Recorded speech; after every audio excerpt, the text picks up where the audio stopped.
Welcome, everybody. We are very excited to have the 2020 Greene County Annual Drinking Water Testing Educational Program. I'm Victoria Solomon. I'm with Extension Greene County, and you can probably see Kevin Masarik with the Center of Watershed Science and Education, and he'll be doing a lot of the educational aspect of the session today. Throughout the session, feel free to ask a question. You can do that verbally by pressing unmute, or you can type it in the chat box, and we can address questions that way.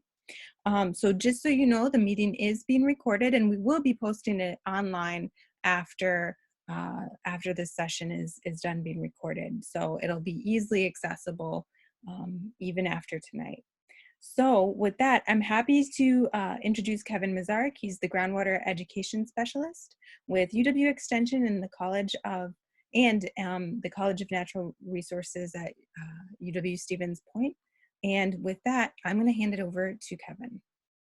Thanks, Victoria. And just thank you, everybody that's joined us. This is kind of a new experience for us. Usually we do these programs in person somewhere locally. But I imagine moving forward, this is going to be probably more and more common, at least for the foreseeable future. So appreciate you coming on this journey with us, and hopefully this works out. My name, again, is Kevin Masarik. I'm a groundwater education specialist with UW-Stevens Point and University of Wisconsin Extension. Helping people with their well water is a big part of my programming. The benefits really are twofold. It provides you as well owners with a convenient opportunity to learn about your individual well water quality.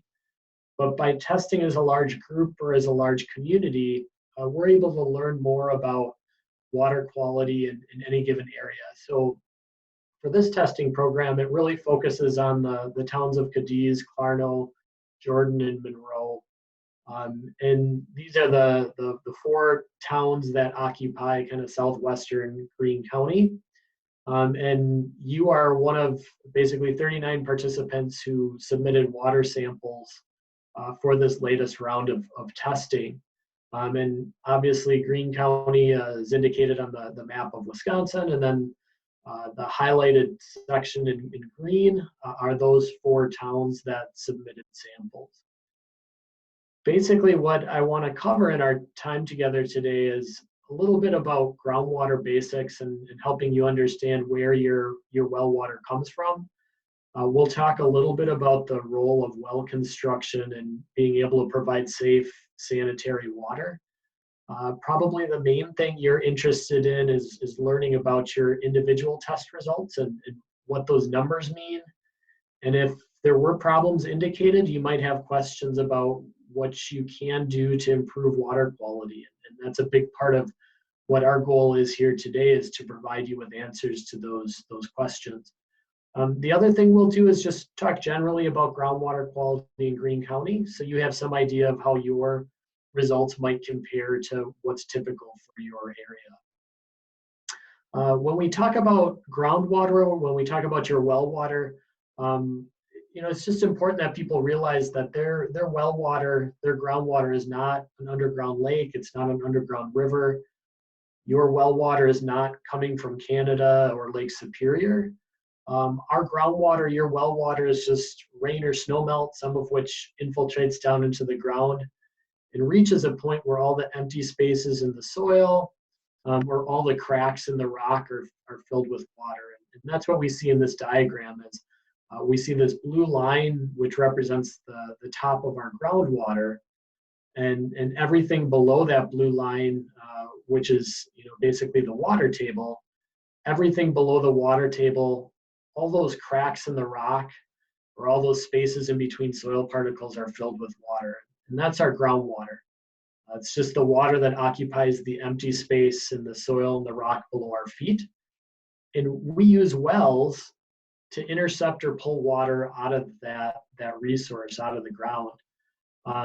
And that water is always moving. It's moving very slowly through the empty spaces in the soil or rock, typically to a nearby lake, river, stream, or wetland. So a lot of times, our well water, your well water is going to be influenced by the land use up gradient of your well. It's going to be influenced by the soil or the rock that water has to pass through. But in general, groundwater is a local resource, and your individual well is probably pulling water out of the ground that recharged or infiltrated within a half mile or maybe a mile of the well itself. So that's important because it tells us that your well water, our groundwater, is not coming from hundreds of miles away.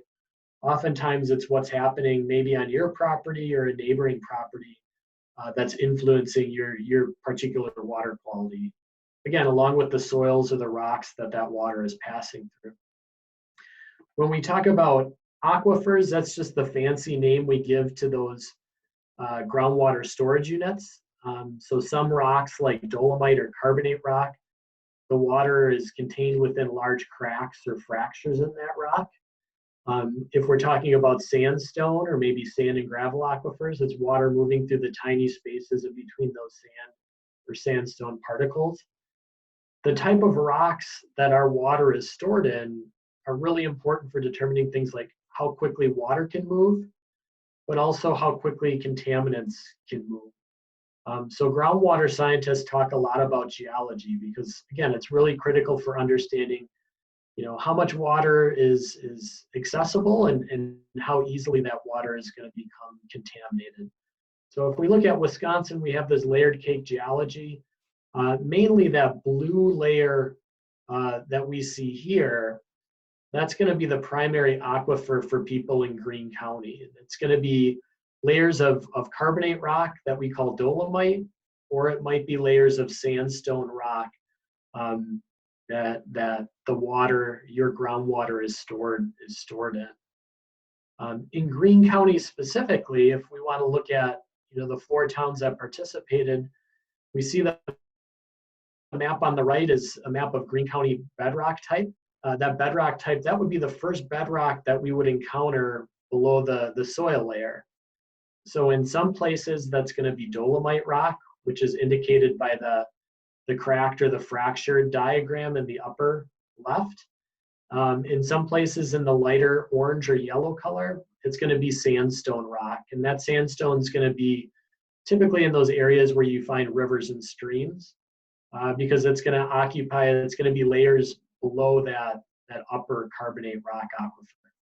The reason this is important is if the first layer that we encounter with a well is going to be the cracked or the fractured rock, those areas tend to be a little bit more susceptible to land use impacts than water that would be flowing through sandstone type aquifers. So there are some areas, because of the shallow soils in Greene County, because that uppermost bedrock layer sometimes is carbonate or fractured rock. Some of the groundwater can be a little bit more susceptible in Greene County than other parts of the state. When we talk about your water quality, I like to make sure people realize that in the real world, in the natural environment, we never find pure water. As much as we all want pure drinking water, in the natural world, water is always going to have stuff dissolved in it. And again, that depends on the types of rocks or minerals that water is moving through. It depends on the types of land use where that water recharges or infiltrates. It might even depend on the types of plumbing or packaging that water is stored or transported in. So when we think of Flint, Michigan, that's an example of water flowing through pipes that contained lead, picked up some of that lead contamination. The same thing happens, water moving through groundwater. It's going to pick up some calcium and magnesium from those rocks. If it's flowing through agricultural landscapes, it might pick up some nitrogen fertilizer. So knowing kind of the pathway that water takes to a well is going to be really important for determining why it has a certain water quality characteristic. There's a lot of things in water that, aren't necessarily a concern for health. Some things might actually be beneficial for health when we're talking about things like calcium and magnesium. But there's other things like arsenic or maybe pesticides that we might find in water that when they reach certain levels, would be considered groundwater or water quality contaminants. And it's important to point out that if we do have contaminants in our water, there are a lot of times opportunities people can take to minimize their risk or exposure. So finding something in their water that's a contaminant isn't, there's oftentimes things that we can recommend to improve the situation and to get people accessible, safe drinking water. When you're looking through the results of the tests that you have performed, we offered 3 different test packages. One was the homeowner package, one was the metal package, and one was the DAX screen. Some people chose 1, some people chose 2, some people chose to perform all 3 tests. This diagram just shows, some of the different tests that were offered are important to health. So there's this category of tests called tests important to health. There's other tests that were run just because they tell us about the taste, color, or odor associated with the water. And then there's other important indicator tests that tell us other things that are useful to know, such as how corrosive or how aggressive the water is going to be, or what's the tendency of that water to form scale. So just know that not all the tests that were performed are necessarily, things that we would want to know for health reasons. There's other things that we can learn about the water, and that's what this slide is meant to convey, is that there's different categories of tests that were offered. Health concerns are probably the main reason why people have their water tested, and there are health concerns associated with drinking water. There's really 2 categories of health effects. There's acute effects, which would be health effects that are seen within a short time of exposure to a contaminant or a substance. So examples of that might be bacteria or viral contamination, which tend to cause kind of intestinal diseases. E. coli outbreaks or salmonella outbreaks that are associated with foodborne illness would be examples of acute effects, where shortly after exposure to those substances, people came down with those intestinal diseases or illnesses. There's another category of health effects associated with water, which are called chronic health effects. And those are health effects that would result from exposure to a substance over a really long or extended period of time. So here we'd be talking about things like arsenic, maybe pesticides, which when they occur at certain levels can cause an increased risk of developing health complications later in life. Those standards are set with a certain risk tolerance in mind. It doesn't guarantee, when we're talking chronic health effects, it doesn't guarantee that people are going to become sick from using or drinking that water. What it means is that if those things are in your water and that's your primary source of water for years or decades while you're in the home, then those people are going to be at an increased risk of developing health complications later in life from those things in the water. So to put that into perspective, drinking water quality is only one part of an individual's total risk. If we look at something like arsenic with a standard of 0.010 milligrams per liter, 1,000 people drinking water with that concentration of arsenic in their water, 3 of those people might develop health complications later in life. For some people, 3 in 1,000 might be a really high level of risk. For other people, 3 in 1,000 might not, be associated with a large sense of risk for certain individuals. And that's really why it's important, to talk about the difference between public and private water supplies. Drinking water standards are set for public water supplies. And if water in a public water supply doesn't meet those drinking water standards, that water utility is required to either correct the problem or find an alternative water source so that those people relying on that public water system aren't exposed to levels above drinking water standards. Private wells, on the other hand, are not required to be regularly tested, and if your water shows results with contaminants above drinking water levels, you're not required to take any sort of corrective action. The fact that you participated in this program is strictly voluntary, but we want to give you the information, the tools that you need to feel comfortable interpreting those results and deciding what next steps might be necessary. So we use those drinking water standards that are established for public water supplies, homeowners like yourself, to decide when and what next steps might be. So one of the messages I have for folks that have a private well are that you are kind of your own water utility manager. And it's up to each individual homeowner to decide what they want to test for, how frequently, and if those results show problems, it's up to the individual well owner to decide what those next steps are going to be. So that's where we transition into the actual results. If you do or did have your water tested, hopefully you have your results in front of you. We'll go through not all of the results. There's interpretive information that was provided that will probably answer questions that we don't cover here today. But I do want to cover some of the tests that are most common for health reasons, or maybe most commonly asked about because of aesthetic concerns associated with the water. We'll start out talking about the coliform bacteria test. This is what I would consider to be the most important test to perform regularly on a private well. The well code, which the DNR administers, is based on this premise that a properly constructed well should be able to provide bacteria-free water continuously without treatment. So this coliform bacteria test is a measure of whether the well is capable of doing that. It's important to point out that coliform bacteria are kind of a generic indicator organism. Oftentimes, coliform bacteria on their own, we don't generally associate with making people sick. But because we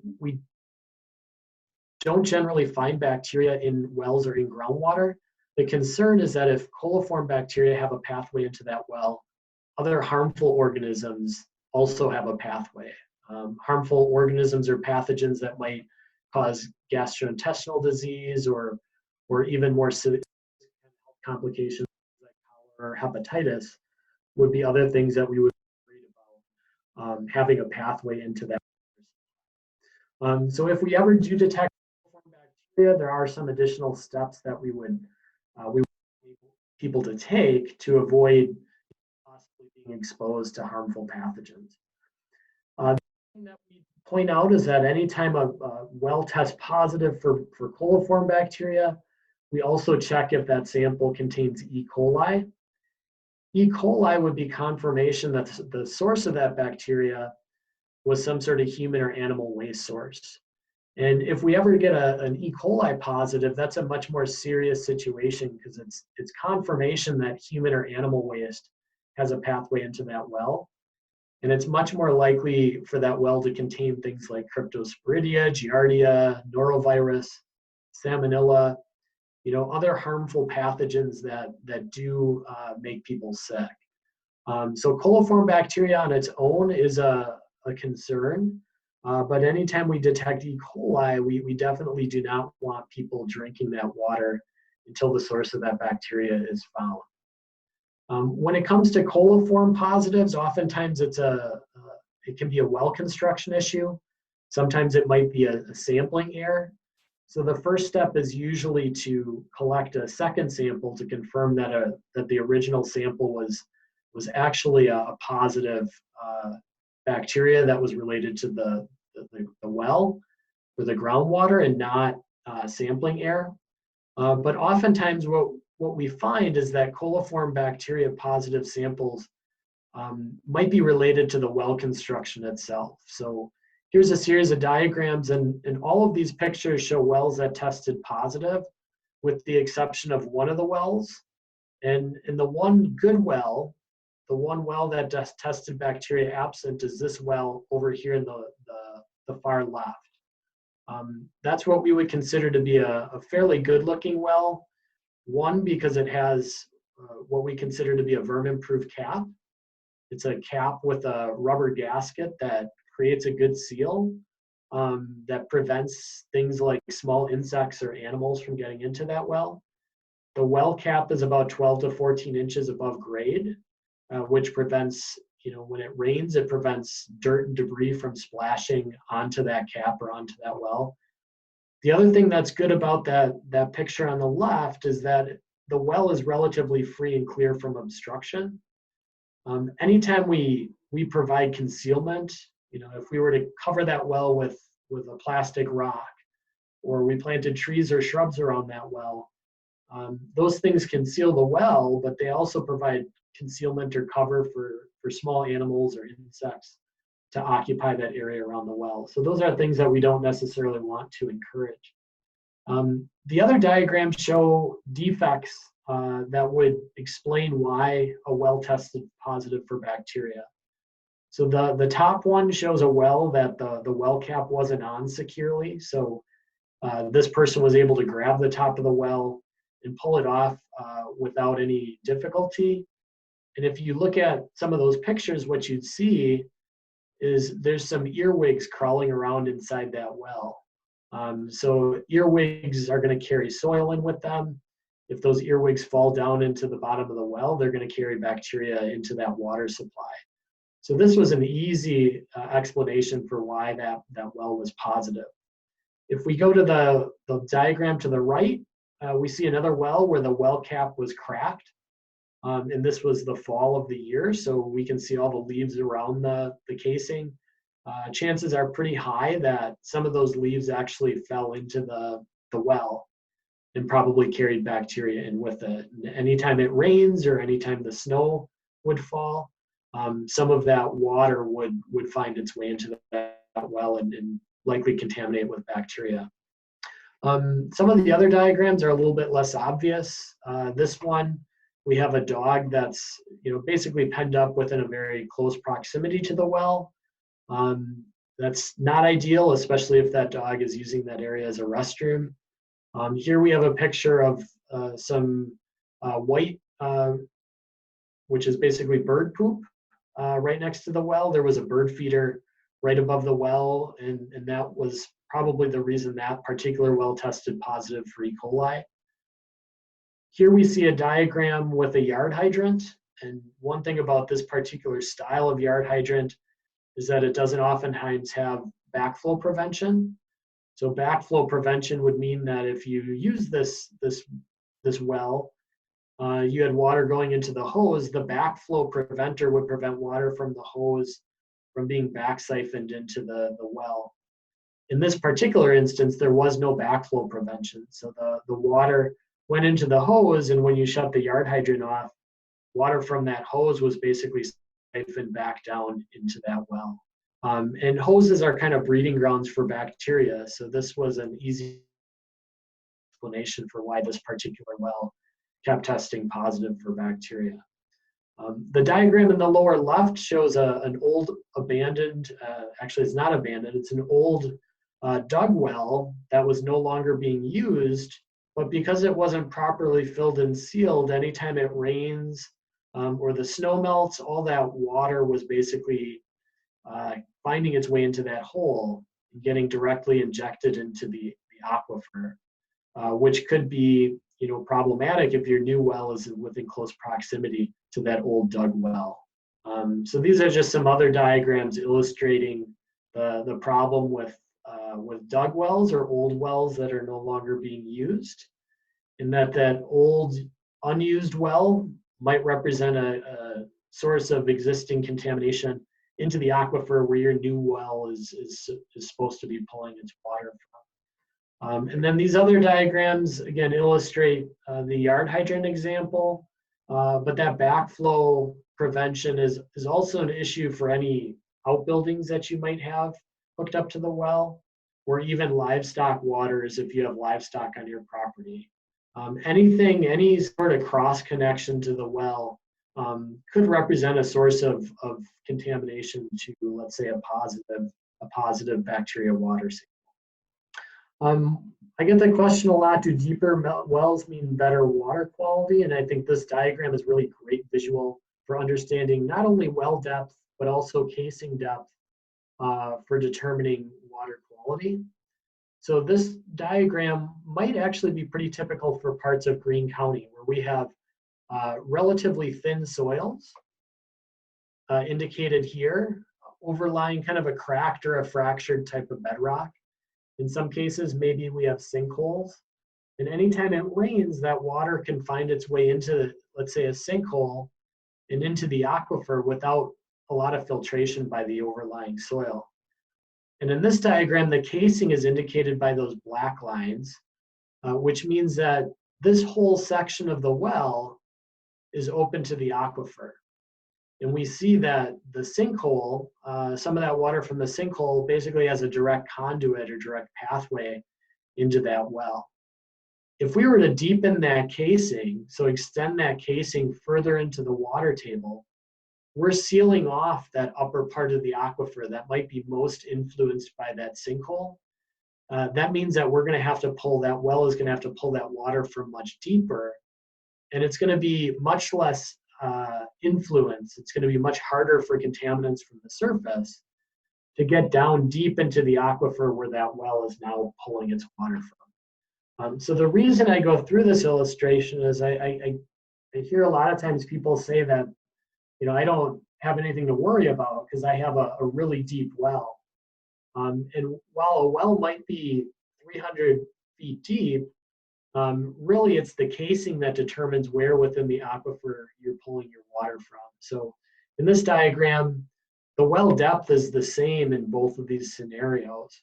But in the first case where the casing is extended just into the top of the water table, that offers very little protection from the surrounding land use activities.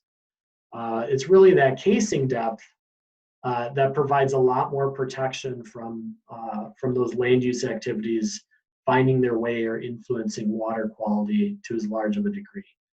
So deep wells are good, but really it's casing depth that is equally as important sometimes for determining water quality of a well. If we ever do have a positive bacteria test, which of the 39 samples, we only had 2 positive bacteria tests from this round of testing.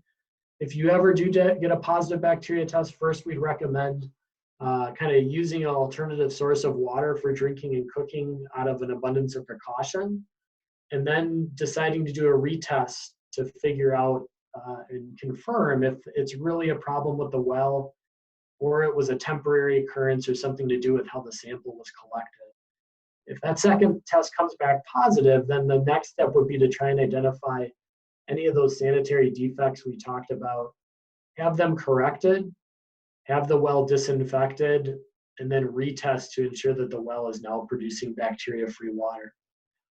For those wells that have reoccurring bacteria problems, at some point in time you might need to decide, is it worth continuing to use this water supply for drinking and cooking, knowing that it might not be using sanitary water throughout the whole year without treatment. And in those cases, it might be best to look at, is it possible to drill a new well that is capable of providing sanitary water? For a lot of properties, rural properties, the well might be 50, 60, 70, or 80 years old. And it's probably not realistic that the well drilled that long ago was drilled with the same specifications and maybe the same quality of materials. So especially for really old wells, there does come a point in time where you have to reevaluate. Does it need to be re-drilled in order to provide a little bit better security or better water quality? If we move on to the next test, hardness is basically just a measure of how much calcium and magnesium is in the water. Hardness is naturally occurring. There's no health effects associated with hardness, but too much hardness does cause problems such as scaling, soap scum buildup. People with hard water tend to use more detergent. Hard water can decrease water heater efficiency over time, especially if you have an electric hot water heater. Generally speaking, we consider 150 to 200 milligrams per liter of hardness to be kind of an ideal range. When it gets less than about 150, that's actually probably too little hardness, and the water becomes soft or corrosive. The problem in most of Wisconsin, though, is that there's too much hardness, and those would be levels greater than 200 milligrams per liter, which cause kind of the other issues we discussed. People with hard water tend to oftentimes look at water softening as a way to improve or reduce those negative effects of hard water. And water softening is kind of a tried and true technology that removes the calcium and magnesium, but it does add back in a little bit of sodium or potassium if you're using potassium chloride salt. For most people, that additional sodium isn't going to be a concern, but for people that are on strict kind of low sodium diets, that additional sodium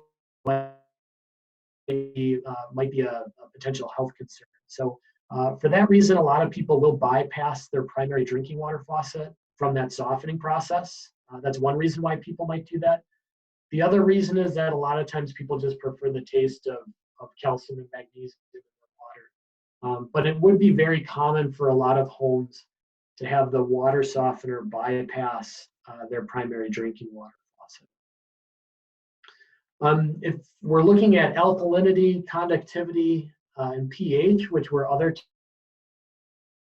in that homeowner package, alkalinity is just the ability to neutralize acid. Conductivity is the measure of total ions.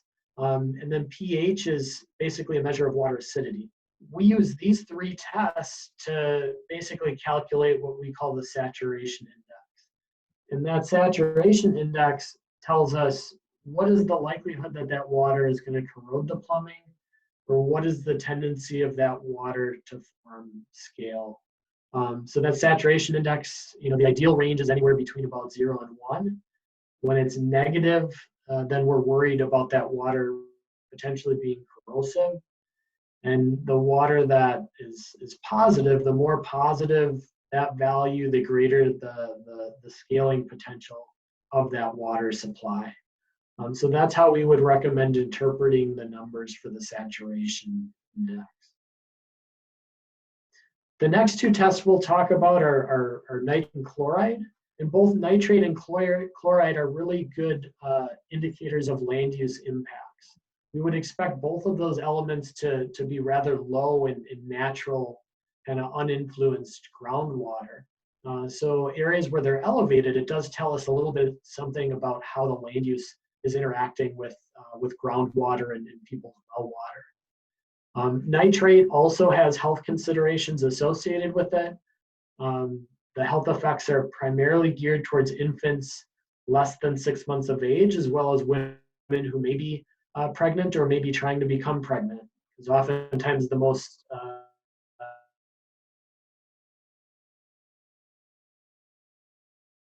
critical times for kind of developing children would be the time before the woman even realizes that she's pregnant. So for that reason, we would encourage anyone with a newborn at home or any family that's trying to conceive, we would encourage those people to test their water for nitrate and other things at that time for some of these potential health considerations or health reasons. The other thing about nitrate is because it moves so easily through the soil into groundwater, it also provides a good indicator of other potential contaminants.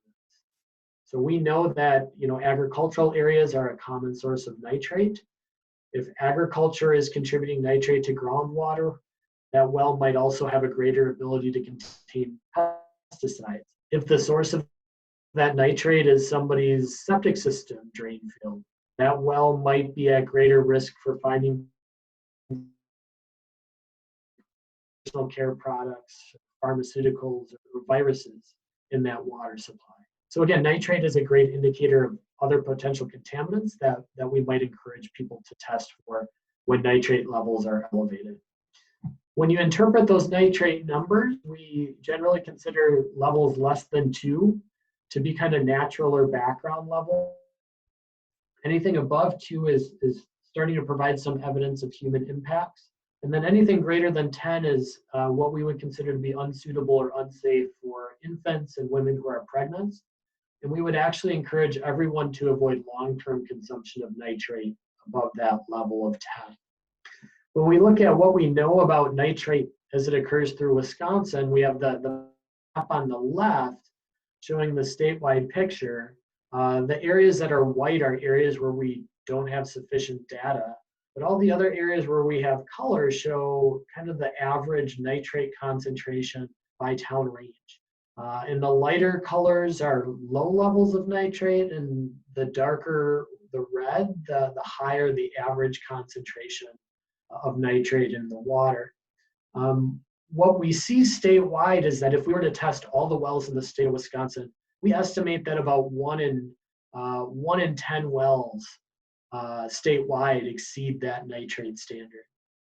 If we look at the 39 samples or 38 samples for which we have data for these 4 towns, what we see is about 14%. So a little bit, maybe about 1.5 times what we generally see statewide. That wouldn't be unusual for agricultural areas. Agricultural areas tend to have a little bit higher exceedance rate for nitrate. But this just gives us some indication of where the samples from these 4 towns kind of fell with respect to that nitrate sample, where we had about, looks like 34% or about a third were at background or natural levels. There was 2/3 that were showing evidence of land use impacts. And there was, again, about 14% that exceeded that drinking water standard. So that kind of puts the results that we gathered from this round of testing into a little bit more perspective. Anytime a well does have elevated nitrate levels, we would want or maybe offer some alternatives for people that were looking to reduce their exposure. The ideal solution would be to eliminate the contamination source or reduce nitrogen inputs. But that's oftentimes going to take years or maybe decades to notice measurable improvement, let's say in somebody's well. So in the immediate term, from a health standpoint, we'd often also recommend maybe some short-term options to reduce exposure to elevated nitrate. And that would be maybe looking at different well construction or well depth. It might be bottled water. It might also be water treatment. And these are the specific water treatment devices that we know are effective for nitrate. Those would be things like reverse osmosis, distillation, or anion exchange type units that are capable of reducing or eliminating nitrate. I often get the question, does my Brita pitcher reduce nitrate? And unfortunately, the answer is no. Those pour-through pitchers that you get at Target or maybe Walmart aren't designed to remove a contaminant like nitrate. They help with taste and odor issues. Maybe sometimes they help with lead, but nitrate isn't something that those pour-through pitchers would be effective for. The other question I get is, does my water softener reduce nitrate? And unfortunately, again, the answer is no. Water softeners are very specific for things like calcium and magnesium. They might help a little bit with things like iron, but water softeners are not capable of reducing nitrate. So if your specific concern is nitrate, these would be the 3 treatment devices that would have some capability of improving water quality. When we look at chloride, chloride is another test that's related to land use impacts. Chloride, unlike nitrate, does not have health effects associated with it. But again, we can use it to understand the degree to which land use is impacting water quality. And we would say levels less than 10 are kind of that natural or that background level for what we might expect. When water gets more than 250 milligrams per liter, even though there's no health effects, it does maybe cause some aesthetic effects. It might cause kind of a salty taste to the water. And too much chloride might also increase the corrosion or the corrosivity of water as well. Similar to nitrate, the sources of chloride are going to be fertilizers and septic systems. But an additional source of chloride would be road salt activities. So the road salt activities that we use to de-ice roads in winter do oftentimes contain chloride, and that chloride leaching into the roadways or the road ditches come spring are going to have an easy way or easy opportunity for that chloride to find its way into the groundwater when that snow melts and carries that chloride down into the groundwater with it. So oftentimes it wouldn't be unusual to find really high levels of chloride next to, let's say, major highways, major urban areas, or maybe large parking lots as well. The next couple tests, I'm not going to go through all the metals, but I do want to focus on some of the metals that we feel we get the most questions about or are the most important. And the first one I'll talk about is arsenic. Arsenic is actually naturally occurring in a lot of soils or in various groundwater deposits. The standard you'll see is quite small, 0.010 milligrams per liter. And the health effects, again, these would be chronic health effects. So they would result from exposure to a water supply for a long or extended period of time. If you did have arsenic above the standard and you were drinking the water for a short period of time, you're probably not going to be at much of a risk. But if arsenic levels are above, let's say, 0.010 milligrams per liter, and you plan on being in that home for considerably longer period of time, then there's probably some benefit to trying to reduce that arsenic level somehow in specifically your drinking water. The map on the right here of Wisconsin, again, the same color scheme, light yellow to darker red, shows those areas where the maximum arsenic concentration is elevated. And some of the highest concentrations in the world actually occur on the western shores of Lake Winnebago in Outagamie and Winnebago counties. The rest of the state, it's much harder to predict where we're going to find arsenic, but we do know some of the soils and minerals and aquifers in Greene County. It wouldn't be unusual to occasionally have a well that's elevated in arsenic. Out of the 33 samples that did the metals package, I believe we had one sample of those 33 that exceeded that 0.010 milligram per liter standard. So it's not extremely common to find arsenic at those levels, but it does occasionally occur in Greene County. And it would be an important test to do at least once on somebody's private well. If you've tested for arsenic and it's low, chances are it's not naturally occurring in the bedrock near your well, and it's not something that's likely to be a problem moving into the future. But if you've never checked for arsenic, maybe this information provides some incentive to do at least one arsenic test at some point in the future. Iron is another common aesthetic problem. Iron doesn't have health concerns associated with it, but it does cause those staining issues or kind of taste issues with people's water. So reddish brown staining is kind of the telltale sign of elevated iron in somebody's groundwater. Iron, I think, is oftentimes the taste that people associate with well water. So when I hear somebody complain about not liking the taste of well water, oftentimes I think it relates to the amount of iron that they find. If iron is present at elevated levels, there's also a greater tendency for that water to have iron bacteria. Iron bacteria is different than the coliform bacteria that we would have measured. But iron bacteria oftentimes doesn't require testing because it'll manifest itself in, let's say, a slime on the water, maybe an off-putting odor, which some people say smells like sewage or maybe rotten eggs. You might even notice kind of an oily film on the water, and those would all be indications of iron bacteria. Levels of iron greater than 0.300 milligrams per liter is where we would tend to associate kind of the taste or maybe those staining issues associated with that water.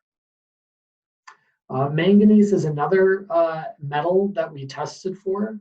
It oftentimes occurs in wells that also have high iron levels.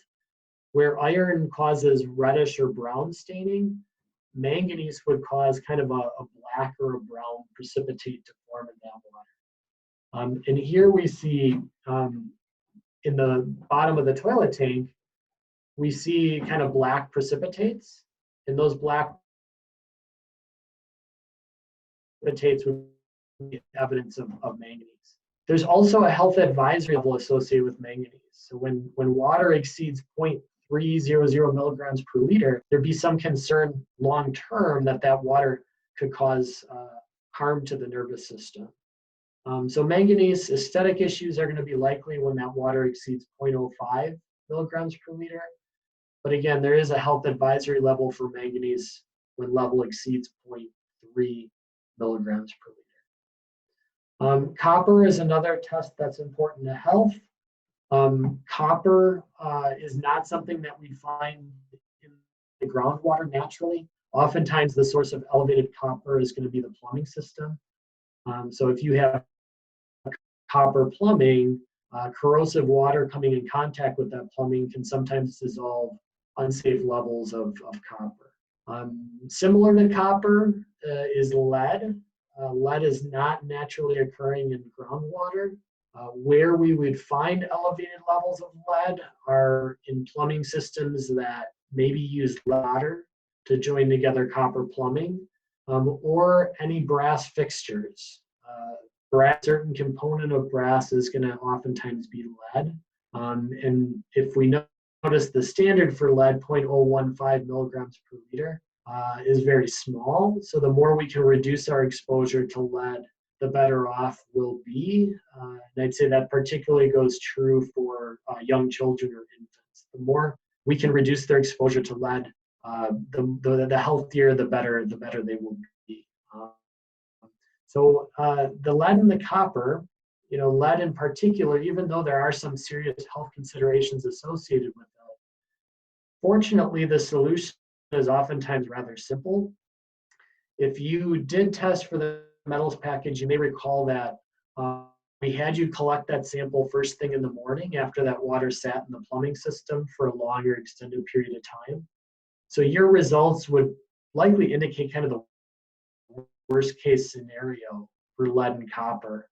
If you simply let water run for a minute or two before using for drinking and cooking, that's oftentimes a long enough period of time to flush that water out of the plumbing system, bring in new fresh water that isn't capable or doesn't have enough time in contact with the plumbing to dissolve those potentially unsafe levels. So if you did find lead and copper, the easiest thing to do would be to just let that water run for a minute or two before using that water for drinking or cooking. The last test that I'm going to cover is for some people that chose to have the DACT or the DACT screen performed. And DACT is a type of pesticide. There's literally hundreds of different pesticides or pesticide breakdown components that we might find in Wisconsin's groundwater. The Department of Ag, Trade, and Consumer Protection actually does a pretty extensive survey every couple of years. And based on that survey, we know that the most frequently detected pesticides in Wisconsin are going to be these 5 at the bottom: metolachlor, atrazine, metribuzin, and cyanazine. The DAC screen tests for one of those components, which is atrazine. And atrazine is probably the compound that we expect to find most often at levels of health concern in people's wells or in groundwater. So for that reason, we offer the DAC screen, knowing that it's oftentimes cost prohibitive to test for all pesticides or pesticide metabolites in water. We feel the DAC screen is a cost-effective screening tool for folks to understand the degree to which pesticides might be found in somebody's water system. And DACT, just a little bit about that compound, is it's a common pesticide for corn. And because corn is one of the more dominant crops on Wisconsin's landscape, it's something that we would expect to find more frequently, which the data suggests we do. The DAC screen that we offer only measures one of the breakdown components of atrazine, but it tends to be the most common metabolite that we would expect to find in groundwater. So for that reason, we feel like it's a really good it's a really good cost-effective screening tool. The drinking water limit for atrazine or for DACT is 3 parts per billion. The majority, I think there was 33 people that tested for DACT in this round of testing, and I believe 2/3 were basically no detection, meaning they didn't detect any pesticide. The other basically third did detect some level of DACT, but none of the samples exceeded that 3 part per billion threshold or standard. The highest level, I think, was between 0.4 and 1 part per billion. So we did find a certain level of atrazine in the groundwater, not in all wells, and even when we did find it, we didn't find it at levels that exceeded any sort of health concentration or level of concern. So moving forward, it is important if people do have health-related water quality issues, ideally we'd like to long-term work at the county level to try and eliminate sources of contamination or reduce inputs so that we could increase the number of people that have access to safe drinking water. Sometimes, however, though, it might take, again, years or decades to notice measurable improvements. So short-term improvements might be necessary for people to access safe drinking water in the immediate time period. And that's what this slide here outlines a little bit.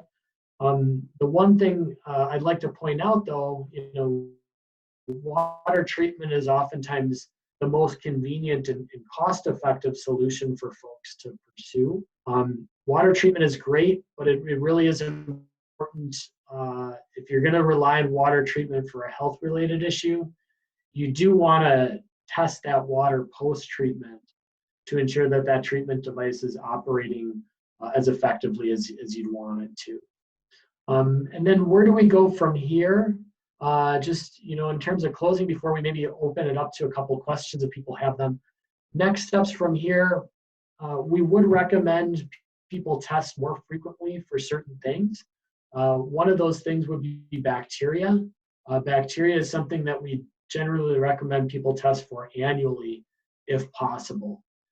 Certainly every couple of years, testing for bacteria is better than testing once every 10 or 20 years, which I think is a lot of times maybe more common than you might realize for people to go that long in between water tests. Just getting people in the habit of testing more frequently for bacteria, understanding is their well producing sanitary water continuously is important. If your water does ever change color or clarity suddenly, that might be an indication that something has changed with your water quality, and that would be a period of time to do a bacteria test as well, particularly if that sudden change in color or clarity occurred after, let's say, a large snowmelt event or maybe a large rain event. Those would be periods of time where we'd really want people to evaluate with a bacteria test. If your nitrate level was elevated, especially if it's approaching 10 milligrams per liter, you may consider testing annually for nitrate as well. Anything near 10, the concern would be that eventually it could be increasing over time. In the not too distant future, it could actually be above 10. So especially for those wells that are approaching 10, testing more frequently for nitrate would probably be a good recommendation. We talked about arsenic. If you had arsenic performed and you did not detect, or it said less than detect, less than 0.005 milligrams per liter, chances are pretty good that you don't have arsenic in the groundwater or in the geology where your well is constructed. And you might never have to test for arsenic again. If you were somebody that had some small level of arsenic, but it was below the standard, you might want to test for arsenic again in a year or so, just to make sure that level doesn't increase over time. If you were somebody that did not have the metals test performed and you've never done an arsenic test, there might be some reason that would be good to do in the future.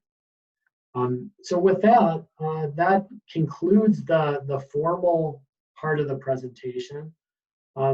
I don't know, Victoria, if you would want to facilitate. I don't know if there's questions in the chat box Yes, or if you'd be able to facilitate questions from the audience directly.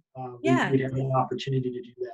So, Kevin, thank you so much for doing this educational session. This is a lot of great info. And thank you to everybody for joining us this evening and for your interest in learning more about groundwater in Greene County.